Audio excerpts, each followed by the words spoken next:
Eguerdion, egunon, honezkero ja denbora badoa. Eguerdion. Bai. Haupa.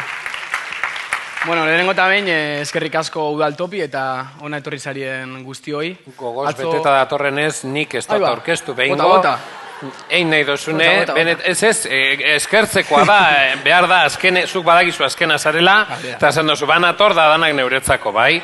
Kukulaizia izialdirako topagunetik dator bera, kirolaria Karloko arduradune da, eta kirolean garatutako proiektu baten barri emongo dozkuzu. Kirol komunitatea Euskararen babesgune, izango da zuzen ere bere ponentziaren izenburua, eta entrenatzen egitasmoaren barri emongo dozkuz. Zelan, ahoskotasuna lantzeko, futbol entrenamendutako taldeak implikatu da bezan, bai guraso, entrenatzaile eta umeak. Zeuretzako, ekin, danak zeuretzako. Eskerrik asko. Bueno, esaten negoan bezala, eskerrik asko udaltopi eta etorri zarien guztioi. Atzo egon ginen Baskarian eta galdetzen dien alboko ize. Bihar etorriko zarie eta batzuk ez, barikoa da, igualez, ez dakize, beste batzuk lana eta... Bueno, seguro zumetik ikusten ari dela, osea que eskerrik asko da noi. Eta, bueno, kirola komunitatea Euskararen babesgune. Kontatuko dizu eta purtsu bat entrenatzen proiektuak zertan datzan, zertan ibiltzen ari garen gu, gero datu batzuk aurkeztuko ditut, ondorio batzuk eman, eta gero etorkizunera begira zer ari garen egiten, ez? Bueno, lehenengo eta behin, orain bideotxu bat jarriko dizu eta salpen labur batekin entrenatzen proiektua ondo ezagutzeko, 20 minututxu bakarrik ditugunez, zuek ere ondo geratzeko ideia horrekin, eta, azkenean holan bi hitzetan esanik, gure proiektu honek egin nahi duena da, kirol komunidade guztia euskaldundu. Kirol komunidade guztia hartzen dituen agente horiek, ez? Gurasoak, entrenatzaileak, aurrak, kirol klubak eta eskolaren kasuan guraso elkarte horiek. Baina, jarriko dizuet bideotxu bat, hobeto ulertu da dizuen.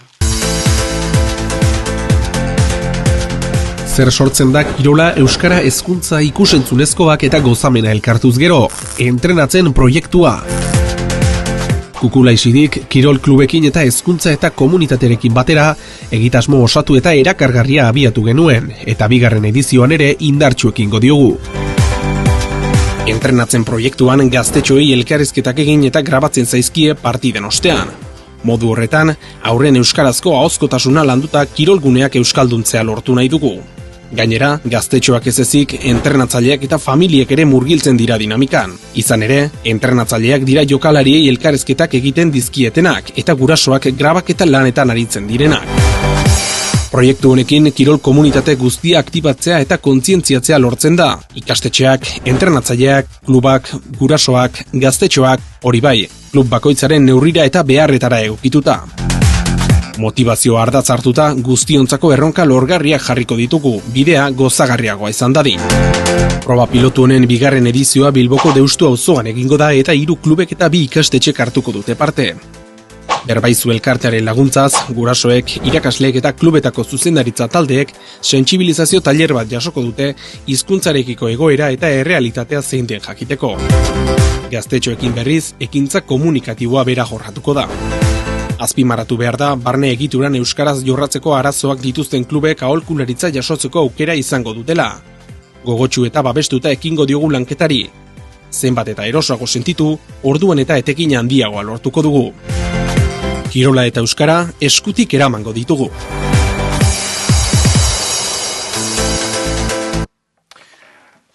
Hori apur bat kokatu daizuen zein dan, zertan datzan gure proiektuak.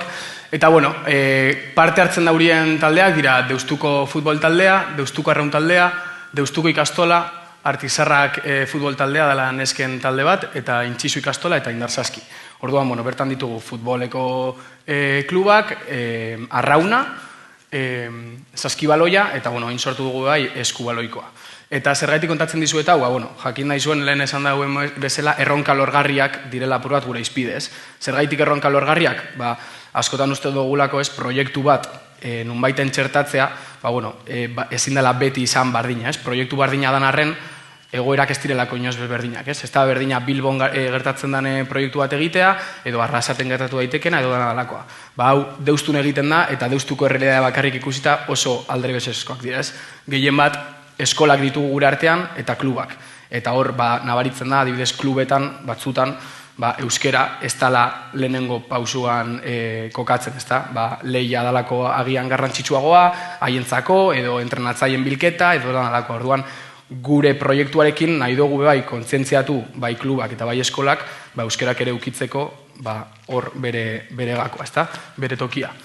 Eta, zer aztertzen dugu gure proiektuan? Aztertu egun guztia, egin dugu soziolinguistika klusterrarekin, hor sortu ditugu galdetegiak eta eztabaida saioak, eta apur bat, atzo komentatu zan bai, ez? Kontzientziazio aldetik eta batzutan uste dugula oso kontzientziatuta gauzela eta badakigula zer da hau, baina igual euskalgintzatik kanpo dauzen pertsona horiek ez daukate ainargi, ez? Guk batzutan ez daukagu ainargi, pentsa gure barnean ez daudenak, ez? Orduan, egiten dugu formazio kopuru guzti horiek, eta egiten duguna formazio guztietan da apur bat errealitatearen kontzientzia analizi bat, ez? Apur bat haiek zelan ikusten duten egoera, galdetzen digu lehenengo haiei, baina gero ekartzen dizkiegu datuekin zein dan benetako errealidade hori, ez? Eta batzuk gino, Holanda benetan? Bai, Holanda. Orduan, apur bat hor kokatzen ditugu, ez? Guretzako bideoen asuntoa, gurasoek grabatzen dituzten eta entrenatzaileek egindako galderak aurrek erantzutea, da gakoa, benetan formazioetan eta sentsibilizazio hauetan parte hartzeko eta benetan lantzeko euskararen jazdakit esan alduntzea edo jabetzea, baina orduan, apur bat hori da guk biltzen dugun esparrua, ez? Kirola eta kiroleko agenteak. Orduan, zergaitik kirola? Hauek dira 2021an ateratako datu batzuk, eta ikusten dugu gazteen artean 171 baino gehiago kirola egiten duela gitxienez astean behin, eta horrek ematen digu bai, sektore bat, non jende asko dagoen, aurra asko dauden, eta lanketa sakon bat egin daiteken, ez? Eta gainera ikusita, azkenengo urtetako datuen arabera, gero eta jende gehiago egiten du kirola, horra dibidez ikusi dezakegu, ez da oso ondo ikusten, baina emakumeen kasuan, 37,2 ziren 2016an kirola egiten zutenak, eta 2021an 52,2ak egiten du, ez? Orduan, eta askunde bat somatzen da. Eta beste alde batetik, hau iruditzen zaiten nahiko interesgarria dela, hau de ereduko kirolatik partekatutako informazioa da, kirola guretzako da oso esparru garrantzitsu bat eta estrategikoa kaleko hizkuntza araua eta eskolako hizkuntza araua batzen duten sektorea dalako kirola. Zergaitik, azkenean instituzionalizatutako eremuetan ere antza daukaz, azkenean klubak badaukate organigrama bat, badaukate ideologia bat, badaukate lanildo konkretu bat, baina alan dabe, kirola egiterakoan, aurren artean badago espontaneitate hori, ez? Badago egon daiteke disiplina, baina bai dago txantzarako momentu hori, ez? Eta emozioak lantzeko bebai parte den momentua. Orduan uste dugu hor kirola kokatzea ona dala olako lanketa bat egiteko. Azkenan guretzako motivazioa beti da gauza garrantzitsu bat, ardatza da, eta azkenan olako lanketa bat egiteko behar dugu bai jendea motivatuta gotea, ez? Eta azkenan haiek ere lotzea eta egitea motivazio puntu horretatik ateratako hizkuntzarekin lotzea, ez? Orduan, hori iruditzen zaigu guretzako badala punto oso garrantzitsu bat. Entrenatzaiekin adibidez, sortu ditugu 4 liburuzka, lehen aipatu dizkizuedan kirol bakoitzeko liburuzka bat, eta entrenatzaileei horrematen dizkiegu, erramintak, hiztegia, saio mota ezberdinak, eta gero haiek bete ditzaketen horri txuriak horre entrenamenduak egiteko. Askotan formazioetara eta joaten garenean entrenatzaile askok eta esaten digute, eske nik euskeraz egin nahiko nuke, baina kontsumitzen dut dana gazteleraz eta ez daukagu errekurtsorik gero euskeraz egiteko. Eta nik beti esaten ditut, hori aitzakia da, hori zuk euskeraz egin nahi dozu, bota zure entrenamendua, zuk sortutako entrenamendu hori gazteleraz idatzetan nahi badozu bebai, baina zure motivaziotik egindako hori, eta guk emango dizugu euskeraz, guk emango dizkizugu erraminta horiek material hori euskeraz egin ditzazun. Eta horrek ere ematen digu guri ere, aukera hori, haien gertutasun hori ere lantzeko eta haien motivaziotik lanketa bat egiteko eta benetan uste dugu horrek etekina ere eman digula, ezta? Orain aterako dizkizuet datu batzuk ikusteko, apur bat ezagutza eta erabilaren aldetik, gurasoen kasuan, proiektuan parte hartzen duten kirol klub eta eskola hauetan, 171,3 hitz egiteko eta ulertzeko gai da, eta 89,1 ulertzeko gai. Erabilera beti, basuagoa da. Baina, behintzat, hor ikusten dugu, badagoela benetan lanketa bat egiteko aukera. Azkenean, ulertzearekin, horrek ematen digu bebai aukera aurrera pausuak emateko, ez? Beti bilatzen dugulako hor ere, ez baluke ulertuko inork, zailagoa da, baina behintzat ulertzearekin lanketa bat egin daiteke eta guk hori ere bermatu nahi dugu. Nik beti dinon, nik badakit egoera erreala zein dan, baina beti zaiatzen naz ikusten edalontzia ez erdi beteta eta ez erdi utzik. Orduan, hortik ere lanketa bat egin behar da. Entrenatzaien kasuan, agenterik euskaldunenak dira, eta guretzako hori, bada kristone aukera, azkenan entrenatzaiek euskeraz ulertzeko euneko 92,7 ulertu eta hitz egiteko gai izanik, lanketa ere askoz hobea egin dezakegu. Egia da, eman direla kasuak, non entrenatzaile batzuk batzutan ezeukaten gaitasun hori ez, ezagutza ulertu bai, baina hitz egiteko betiko lotzak eta keskak eta ardurak, hori bakoitza gara-garen moduko eta gertatzen da ere, eta errealidadea da, baina haiei ere, hori, kontatu dizuetan motivazio horretan apur bat sakonduta eta hor egonda eta jarraikortasun batekin, azkenan garrantzitsuena dalako jarraikortasun hori eukitea, ez? Zegu gara bagoaz formazio baten badiego eta benga, orain egin zuek entrenamenduak eta osatu urte osoko plangintza, ez da erreala, ez? Orduan, egon behar gara horatzean, problematika bat dagoelako eta hori erreala da, baina jarraikortasun horrekin eta beti motivazio ardatzeukin da, ikusten dugu aurrera pausuak eman daitezkela. Bestalde, guraso elkarteak, 1,1, ulertzeko gai dira, eta 72,1 ulertu eta hitz egiteko gai dira. Eta, ez dut uste inori harrituko dionik, baina agenterik erraldu denak, klubetako zuzendaritza. Eta, ez dakit zer ikusia edo ez duen izango, baina normalean klubetako zuzendaritzan aritzen diren pertsona estandarra da, 60 urteko gizon bat, horre haien lehenengo puntua eta ardatza da lehiaketa eta irabazi behar dugu eta hor nabaritzen dabe bai, hizkuntza aldetik ez. Lehen komentatu dugu egon garen lantaldean eta holan. Olako kontuak ere ematen direla ez, eta zelan guraso eta klubetako agente gehienak, baina dute egin euskararen alde, baina gero haien errealidadean hori ez dute praktikara eramaten. Eta azkenan gu izan da aurren erreferente, guk ez badugu egiten eta klubak ez badu hori bermatzen, zelan eskatuko diegu ez, aurrei hori egitea. Azkenan guk hori lortzeko eman behar dugu guk ere aurrera pausu hori, ez? Apur bat autokritika horretan garatu behar dugu. Eta orduan guk uste dugu hori dela apur bat gakoetako bat. Nahiko harin noa, baina, ondorioetara heltzeko, hemen badituzue ondorio asko atera ditugu, baina, apur bat badago zideia garrantzitsu batzuk, lehen aipatu dizuedan bezala, uste dugu, babesgune izateko baldintzak ematen direla. Azkenean, ulertzen bada, eta ulertzearekin nahia badago lanketa bat egiteko, lehen esan dizudan modura, gu nahiko positiboak gara, kukulaizitik, eta beti uste dugu hori egin daitekela, ez? Eta gainera lanerako gogotsu. Orduan, zentzu horretan, uste dugu babesgune horretara bidea eman daitekela, ez? Gero, ikusentzudunezko edukiak, komentatu duguna, hitza hartuz egitasmoa deitzen dana, badabe bai agente guztiak biltzeko gunetxo bat, ez? Eta azkenan, gurasoak, entrenatzaileak eta aurrak biltzen dituen ariketa praktiko bat izanik, hor sortzen da ere saretze moduko bat agente ezberdinen artean, eta iruditzen zaigu hori ere, badaukala bere sarma, ez? Eta gero gainera aurrentzako, hien aurpegia ikustea hor galderak erantzuten eta ez dakize, partida baten ostean, egia da, haiek ere esaten dutela, eta datorren asteburuan egin aldun nik, ez dakize, orduan, ikusten da, badaukatela nahia eta gogoa zentzu horretarako, ez? Gero, gaztelenia saritzeko arrazoi nagusia, arau soziala, ez dute zer berririk esango, baina, hori horrela da. Eta, lehen komentatu duan bezala ere, 5 minutu, ez? Vale. Moldagarritasuna ere badaukagu proiektuaren barruan. Azkenean, hori, erronka lorgarri horien bila joateko, ez da bardina hartzea kirol klub bat edo eskola bat, non ja euskera maila badaukaten altua, entrenatzaileek euskeraz dakite, ondo egiten dute eta gogotsu daude hori aurrera eramateko, azten badira 6 batean, igual 8 egin aldugu saltu, batetik 10 bada.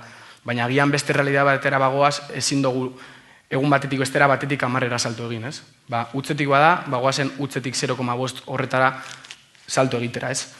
Eta horregaitik ere, planteatzen dira, adibidez, hitza hartu segitasmoko galderak eta euskaldun talde batean bagaude, guraso euskaldunekin, entrenatzaile euskaldunekin eta aurre euskaldunekin, igual galderak badira gehiago kontatzeko zerbait, esateko zelan sentitzen diren, apur bat galdera zabalagoak.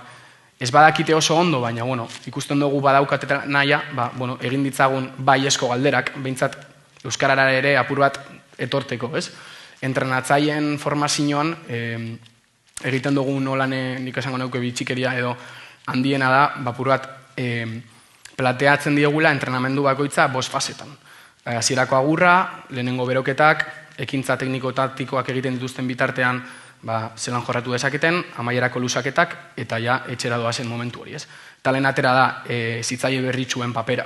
Guk ere hori lanketa bat egiten dugu, jakinda entrenatzailea noiz den zentro, hau da, aur guztiak dauzenean berari entzuten eta berari begira, eta bera danean, zentzu horretan boterea daukana momentu horretan taldearekiko, gero parte denean, haiekin dagoenan jolasten, ludomotrizitate hori garatzen, eta danak sentitzen direnean eroso zentzu horretan eta danak dauzenean pareko, eta gero bebai kanpo dagoenean, ez?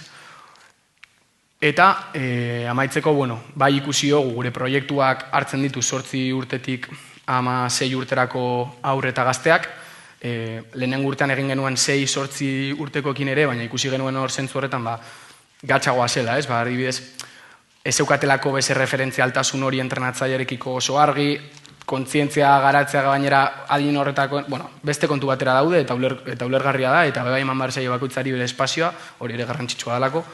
Baina bai ikusi dugu, 8-12 urte tartekoen artean, hor badagoela aurrera pausurik handiena. Gainera guk entrenatzen proiektu hau 2 urte egin dugu jarraian kirol talde berdinekin, baina talde batzuk aldatu dira. Hau da, batzutan izan dira kadete batzu, baina hurren urtean igual izan dira alebinak edo dana dalako, ez?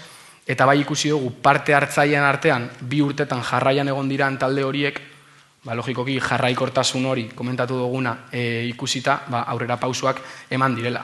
Eta ez bakarrik aurren artean, gurasoen artean, adibidez lehenen urtean goratzen dut arraun taldean, egin genuela formazioa, gurasoen formazioa, eta saldu ziren 5 guraso. Eta hori holan da. Baina bigarren urtean, 30. Eta esan genuen, zeo zer egiten ari gara hemen, eh? Orduan, horrek ere ematen digu bai gogoa aurrera pausu horiek emateko, ez? Eta, azkenekoz, berrikuntzen asuntoarekin ikusita, bai aipatu nahiko neuke, epaiak ere sartu nahi ditugula jente bezala, ja sortu dugu formazio bat haientzako, egia da guk federatuta dauzen kirol taldeetan eta taldeetan ezin dugula, ez daukagula esku hartze askorik, ze hori federazioaren kontu geratzen da, baina bai eskola kirolean dauzen epaile horiek eta eskolak haiek hautatutako entrenatzaile horietan, egin badaukagula eragina eta jentzako ere formazio bat sortu dugu, bai uste dugulako azkenan bai aurrek, bai gurasoek eta bai klubak, dana indar handiena pasatzen dauriela gero asteburutako lehia horretako partidutara eta bar. Orduan, hor epailearen papera oso garrantzitsua da ere. Azkenan lanketa hau egiten badugu eta epaileak ez baditugu kontzientziatzen, uste dugu badala gakoetako bat eta horretarako ere eman ditugu pausuak. Eta, nik uste apur bat, ez dakit oso kronologikoki egin dudan, baina, uste dute apur bat eman dizuedana, gure proiektuan egiten ditugun pilula batzuk, eta, hori izango litzateke entrenatzen proiektuan egiten duguna. Aipatu behar dut bai, kukulaizi aldirako elkartea garela Euskal Herrian dauzen euskara elkarteen elkarte bat, eta azkenan guk egiten ditugula proiektuak euskara sustatzeko haien tokian tokiko ere lekuetan, eta guk ere hori eskertzen dugula, adibidez, hau egin dugu berbaizu elkartearekin, deustun dagoen euskara elkartea dela, haiekin egitearekin ere, bai haientzako ematen diogulako bai babes bat, baina haiek ere guri ematen digute gertutasun hori, ez?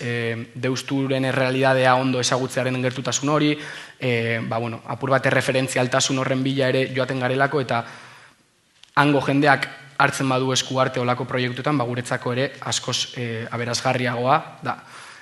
Eta hori da entrenatzen proiektuak daukan guztia, esango nuke, eta zebez, eskerrik asko entzutagatik. Txalo, bero bat mesede zenekorentzat.